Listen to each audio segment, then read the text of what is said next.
жилдээ 500 сая доллараар гаднаас хүнс худалдаж авдаг орон болсон байна. Эерэг цэгмэн. Бид нар тариагаа тарж ургуулж чадчихээн, төмс сүнсний ногоогоо тарж ургуулж чадчихээн.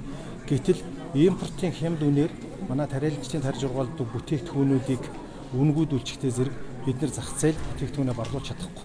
Тэр хэрээрээ тариаланчдын маань тарж ургуулсан бүтээгдэхүүн зах зээлд үн цэнэгүй болчдөг. Тэгээд нөгөөдхийг нэг арайчугаа авчираад Улаанбаатар хоор нөгөөдүүлийн чэнжүүд авчид. Тэгээд нөгөө тариалч дээр очдог орлого нь хумигдмал болчдөг. Гэх мэтлэнгээр олон асуудлаас тариаланчдын өмнө байгаа. Өнөөдрийн энэ чуулганд 21 аймаг нийслэлээс 700-аа төлөөлөгч сонгогдож ирж оролцож байна. Бид өнөөдөр бас энэ тариалчдынхаа өмнө тулгарсан олон бэрхшээлтэй асуудлууд түүнийг бас шийдвэрлэх гац гаргалгаанууд юу байна? Үүнийг бас Монгол Улсынхаа ерөнхийлөгчид засгийн газрынхаа тэргуунд бас улсын хуралд бас эрх зүйн талаар шийдэх асуудлуудыг бид нэр тусад нь бас саналаа гаргаж хөргүүлэх ийм одоо юутай байгаа, зорилттой байгаа. Зүгээр өнгөрсөн 21 оны ургацын жишээн дээр ярихад манай улс сүүлийн 95 оноос хойш байгааг ургацыг манай тариаланчид хурааж авсан. 95 оноос хойш үндсэндээ бараг 20 гаруй жилийнхээ хамгийн дээд эрх ордыг өнгөрсөн жил бид нар хийлээ.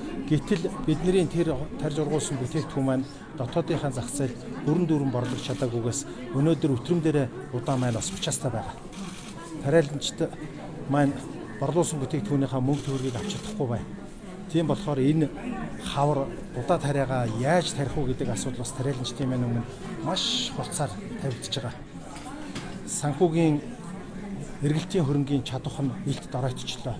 Тийм болохоор одоо бас энэ хүнсний аюулгүй байдлын хэмжээнд энэ асуудлыг бид нар тавихгүй бол удаа тариагаа ургуулж чадахгүй бол бид нар цаашдаа юугаараа хооллох юм бэ гэдэг асуудал үүсгэж байгаа.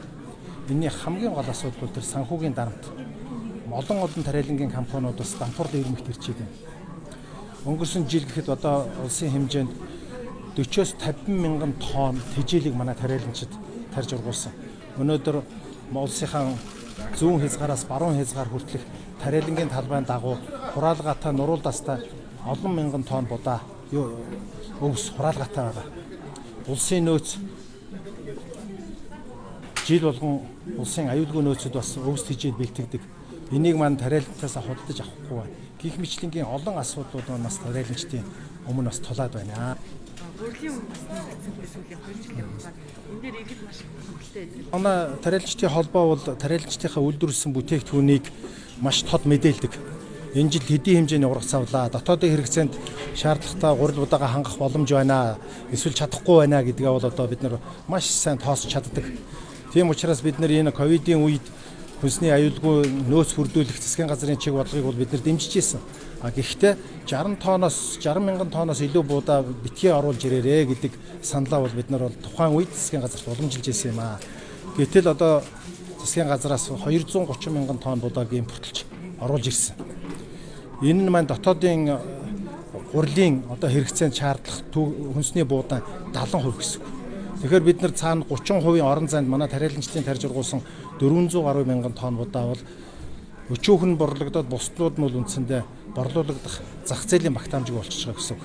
Бид нар нөгөө гадаадын будаагаар саваагаад өргөчтэй зэрэг дотоодын буудаа нь ингээд өтрөн дээрээ хочаастай байгаагийн шалтгаан нэрдөө энэ. Бид нар дотоодынхаа гурил буудааг хүнсэндээ хэрэгэлдэг болох хэрэгтэй ерөн цаашдаа.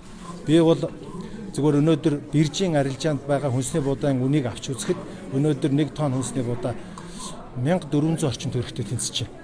Одоо ирээдүйн арилжаа гэж шилдэг фьючерс арилжаагаар.